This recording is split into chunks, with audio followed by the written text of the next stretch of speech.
కృప మనకు అనుగ్రహింపబడింది.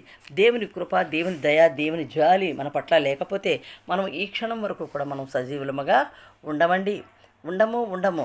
మానవుడు అనుకుంటున్నాడు, ఓ నా తెలివితేటలు గొప్పవి, నాకు చాలా గొప్ప జ్ఞాపక శక్తి ఉంది, నేను ఏదైనా తెలివిగా మాట్లాడతాను, నేను ఏదైనా చేయగలను, ఈ బలమంతా నాదే అని విర్రవీగుతూ ఉంటూ ఉన్నారు మనుషులు. కానీ మనదేమీ కాదండి. మనలో ఏమీ లేదండి.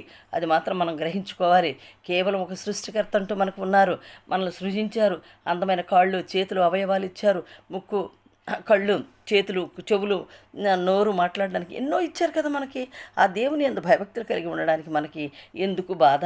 వాక్యం చెప్పేటప్పుడు వినకపోవడం ఎందుకు? వినాలి. శ్రద్ధగా విని బాగుపడిన వారు అనేక మంది ఉన్నారు. శ్రద్ధగా విని రక్షించబడిన వారు అనేక మంది ఉన్నారు. ఈ వాక్యం చెప్పబడుతూ ఉంది. నీతిమంతుడు ఒక్కడనూ లేడు, అందరూ పాపం చేసి దేవుడు అనుగ్రహించే మహిమను పొందలేకపోతున్నారు. ఆ వాక్యంలో ఉంది కదండి. మరి దేవుడు లోకం అంటే ఏంటండి? మనుషులమే. మరి దేవుడు ఈ లోకాన్ని ఎంతో ప్రేమించాడు, ఈ మనుషులను ఎంతగానో ప్రేమించాడు. తన స్వరూపం ఇచ్చి తన యొక్క సారూప్యంలో మనల్ని తయారు చేశారు. కాబట్టి ఆయనకి ఎంత ప్రేమ ఉంటుందండి మన మీద, మన బిడ్డల మీద మనకి ఎంత ప్రేమ ఉందో అంతకంటే మిక్కుటముగా మన పట్ల దేవుడు ప్రేమను కలిగి ఉన్నాడు. హల్లెలూయా, హల్లెలూయా.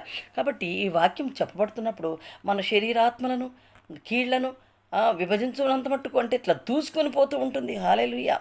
దేవుని సన్నిధిలో కూర్చున్నప్పుడు కాలు మీద కాలేసుకొని కూర్చోవడం కానీ, కాళ్ళు ఊపుకుంటూ కూర్చోవడం కానీ చేయకూడదండి. నేను చిన్నప్పటి నుంచి ఒక భయభక్తులు మేము చక్కని డిసిప్లిన్ నేర్చుకున్నాము. ఇప్పటికీ నేను చర్చిలో కూర్చుంటే ముందు బెంచ్లో ఉంటాను. మరి ఎప్పుడు కాలు మీద కాలు వేయలేదు. కాలు నొప్పి పట్టినా, తిమ్మిరెక్కినా, ఏదైనా సరే అసభ్యంగా నేను ఎప్పుడూ కూర్చోలేదండి.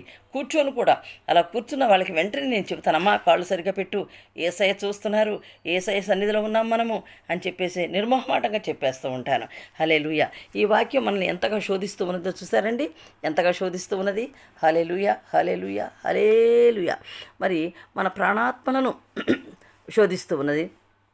అలాగే హృదయం యొక్క తలంపులను చూడండి. మరి మనం మరి ఎట్లా ఉంది? మన ప్రాణాత్మలను, మూలుగు ఎక్కడుంది? మరి ఎముకల లోపల మూలుగు ఉంటుంది. మూలుగలను కూడా విభజించమనంత మట్టుకు దూరుచు మన హృదయ ఆలోచనలు, మన హృదయ తలంపులు, మన హృదయ ఆలోచనలు అట్లా పట్టుకోవాలి. మన హృదయ ఆలోచనలు, మన హృదయ తలంపులు, హల్లెలూయా, వాటన్నిటిని కూడా శోధిస్తూ ఉంటూ ఉన్నది. మనల్ని కూడా శోధిస్తూ ఉంటూ ఉన్నది. ఈ బలమైన ఖడ్గము అనే వాక్యమును మనం కలిగి ఉన్న మనము ఎంతో భయభక్తులతో మనము జీవించవలసిన వారమై ఉంటూ ఉన్నాము. దేవునికి స్తోత్రం కలుగునుగాక. మరి అది